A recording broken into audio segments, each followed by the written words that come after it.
নমস্কাৰ। ৰাজ্যৰ বান পৰিস্থিতি লাহে লাহে উন্নত হৈছে। ডিব্ৰুগড়ত জলপৃষ্ঠৰ সামান্য বিপদসীমাৰ ওপৰত আছে যদিও আন গোটেইবোৰ অঞ্চলতে ব্ৰহ্মপুত্ৰৰ পানী লাহে লাহে কমিবলৈ আৰম্ভ কৰিছে। বুঢ়ীদিহিং নদীৰ পানীও কমিবলৈ আৰম্ভ কৰিছে। মই আশা কৰোঁ অহা 2-3 দিনৰ ভিতৰত বান পৰিস্থিতি আৰু অধিক উন্নত হ'ব। লাহে লাহে ৰাইজ আশ্ৰয় শিবিৰৰ পৰা ঘৰলৈ উভতি যাব পাৰিব। অহা বুধবাৰে আমাৰ চৰকাৰৰ কেবিনেট বৈঠক অনুষ্ঠিত হ'ব। আমাৰ মন্ত্ৰীসকল বিভিন্ন জিলালৈ গৈছিল বান সাহায্যত সহায় কৰিবৰ বাবে। মই এইবাৰ তেখেতসকলক আকৌ এবাৰ জিলা সদৰসমূহলৈকে বা বান ক্ষতিগ্ৰস্ত অঞ্চলসমূহলৈকে পঠিয়াম, যাতে বানৰ পিছত পুনৰ সংস্থাপনৰ ক্ষেত্ৰত আমি কাম কৰিব পাৰোঁ। বিশেষকৈ যিসকল ছাত্ৰ ছাত্ৰীৰ কিতাপ পত্ৰ নষ্ট হ'ল, যিসকলৰ ঘৰ বা গৃহ তেওঁলোকে হেৰুৱাবলগীয়া হ'ল বা ঘৰ আদিত বিস্তৰ ক্ষতি হ'ল, আৰু যিসকলৰ পশুধন হেৰাই গ'ল, এই ধৰণে যিসকল বিভিন্ন দিশত বানৰ দ্বাৰা ক্ষতিগ্ৰস্ত হ'ল, তেওঁলোকক যাতে আগষ্ট মাহৰ 15 তাৰিখৰ আগতেই আমি সহায় কৰিব পাৰোঁ, তাৰ বাবে আমি আকৌ এটা প্ৰচেষ্টা চলাম। আৰু সেইকাৰণে আমাৰ মন্ত্ৰীসকলক পুনৰ এবাৰ জিলা সদৰসমূহলৈকে মই পঠিয়াম, বান ক্ষতিগ্ৰস্ত অঞ্চলসমূহলৈকে মই পঠিয়াম, যাতে ডিচি সকলে, জিলা আয়ুক্তসকলে খুব ক্ষীপ্ৰ গতিত কাম কৰিবলৈ প্ৰেৰণা পায়। আমি যাতে ক'তো শ্ল' হৈ নাযাওঁ, আমি যাতে বানপানীৰ পৰিৱেশ উন্নত হোৱাৰ পিছতো দুৰ্ভগীয়া ৰাইজক মনত ৰাখোঁ আৰু দুৰ্ভগীয়া ৰাইজৰ বাবে আমি সেৱা আগবঢ়াব পাৰোঁ। গুৱাহাটীৰ দুৰ্ভগীয়া শিশু অবিনাশৰ বিষয়ে সমগ্ৰ অসমবাসী এতিয়া অৱগত। যোৱাকালি আমাৰ SDRF, NDRFৰ প্ৰচেষ্টাত গুৱাহাটীৰ আমি অবিনাশৰ মৃতদেহ এটা নলাত ৰাজগড়ৰ ওচৰত এটা নলাত বিচাৰি পাওঁ। পোষ্টমৰ্টেমৰ পিছত সন্তানটিক বা শিশুটিক সৎকাৰ কৰা হয়। মাক দেউতাক দুখত ভাগি পৰে। আজি মাক দেউতাকক মাত লগাবৰ বাবে মই অবিনাশৰ ঘৰলৈ গৈছিলোঁ। অকণমান চৰকাৰৰ পৰা সহায় কৰাৰো চেষ্টা কৰিছিলোঁ, কিন্তু আটাইতকৈ এইটোৱে চেষ্টা কৰিছিলোঁ যাতে এই দুখৰ দিনত অবিনাশৰ পিতৃ মাতৃৰ কাষত আমি থিয় হ'ব পাৰোঁ। স্থানীয় ৰাইজেও অবিনাশৰ পিতৃ মাতৃক যথেষ্ট সান্তনা দিছে। ময়ো তেখেতসকলৰ লগতে অবিনাশৰ ঘৰলৈ গৈ পিতৃ মাতৃক সান্তনা দিলোঁ। ভৱিষ্যতেও পিতৃ মাতৃক যি পাৰোঁ সহায় কৰাৰ কাৰণে প্ৰচেষ্টা অব্যাহত ৰাখিম। বানপানীৰ সাহায্য অভিযানৰ লগে লগে চৰকাৰখনৰ আন কামবিলাকো যাতে সমান্তৰালভাৱে চলাই ৰাখিব পাৰোঁ, তাৰ বাবে আজি মই নিযুক্তি সম্পৰ্কীয় কেইবাখনো গুৰুত্বপূৰ্ণ বৈঠকত অংশগ্ৰহণ কৰিছিলোঁ। য'তেই মই যাওঁ তাতেই আমাৰ আৰক্ষীত আবেদন কৰা ল'ৰা ছোৱালীসকলে মোক সুধি থাকে যে দাদা, মামা, পুলিচৰ ফিজিকেল ইণ্টাৰভিউ কেতিয়াৰ পৰা আৰম্ভ হ'ব। আমি অসম পুলিচত 6,434টা পোষ্টৰ বাবে আবেদনৰ প্ৰক্ৰিয়া আৰম্ভ কৰিছিলোঁ, আৰু আজি আমি সিদ্ধান্ত ল'লোঁ যে অহা 3 অক্টোবৰৰ পৰা পুলিচৰ ফিজিকেল টেষ্টসমূহ আৰম্ভ হ'ব। গতিকে মই সকলোকে অনুৰোধ কৰিম যে বানপানীৰ যেতিয়াই পানী শুকাব, আমাৰ খেলপথাৰসমূহ মুকলি হ'ব। আমি দৌৰা প্ৰেক্টিছ আৰম্ভ কৰিব লাগে, কাৰণ 3 অক্টোবৰৰ পৰা অসম আৰক্ষীৰ ফিজিকেল টেষ্ট আৰম্ভ হ'ব। মোৰ লক্ষ্য হৈছে যে ফিজিকেল টেষ্ট, ৰিটেন আৰু ভাইভা তিনিওটা প্ৰক্ৰিয়া সম্পূৰ্ণ কৰি এই বিত্তীয় বৰ্ষতে আমি যাতে এই 6,434টা পদ ভৰ্তি কৰিব পাৰোঁ, এটা সুন্দৰ নিযুক্তি প্ৰক্ৰিয়াৰ মাজেৰে ল'ৰা ছোৱালীক নিযুক্তি দিব পাৰোঁ, আৰু তাৰ লগে লগে 2025 চনৰ বাবে আকৌ এবাৰ নিযুক্তি প্ৰক্ৰিয়া আমি যাতে আৰম্ভ কৰিব পাৰোঁ।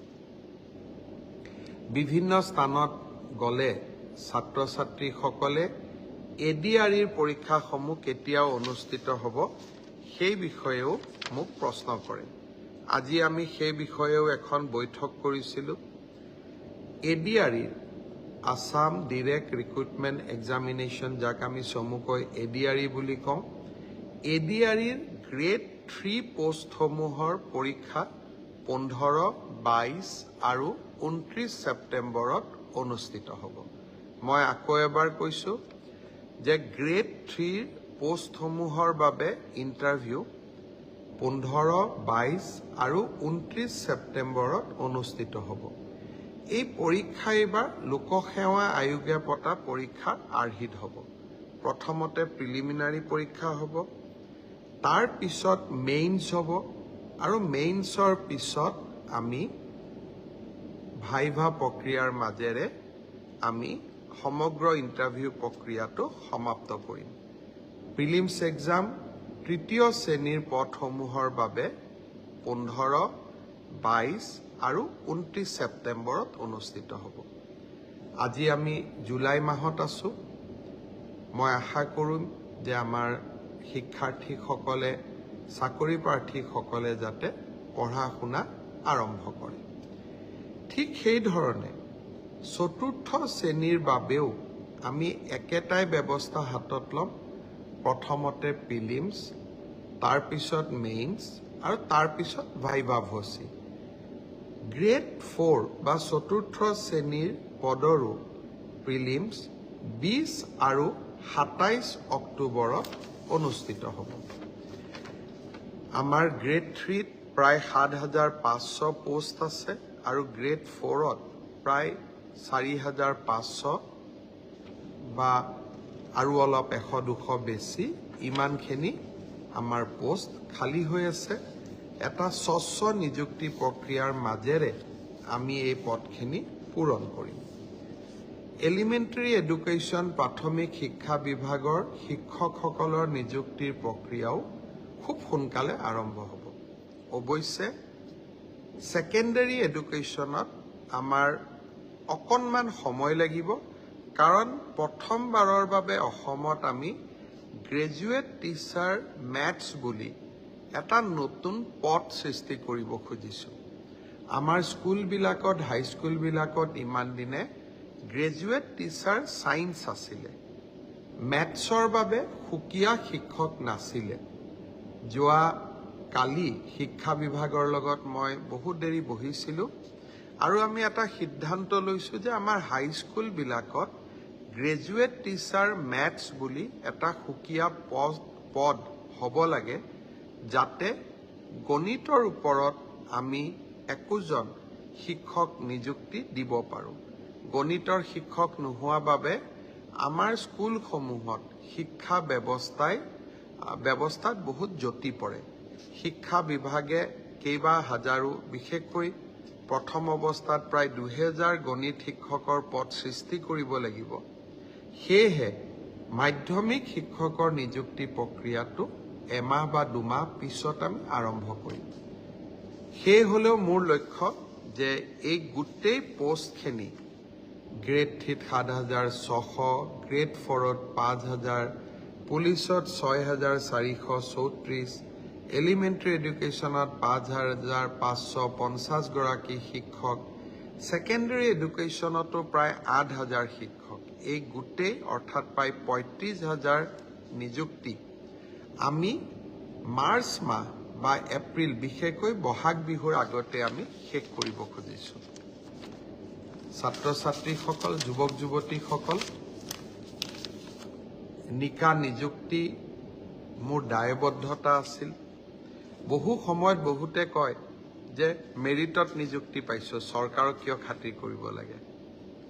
পংকিলতাৰ দিনত ৰাজনৈতিক দৃষ্টিৰ পৰা আঁতৰি মেধাৰ ভিত্তিত নিযুক্তি দিয়া সিদ্ধান্তই ৰাজনৈতিকভাৱে আমাক ক'ৰবাত বহুত ক্ষতি কৰে।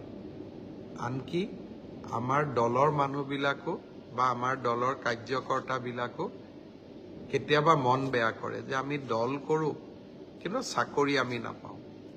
তথাপিতো মেৰিটত নিযুক্তি দিয়া মোৰ এক দায়বদ্ধতা আছিল আৰু সেই দায়বদ্ধতা পালন কৰাৰ বাবে মই আকৌ এবাৰ সাজু হৈছোঁ।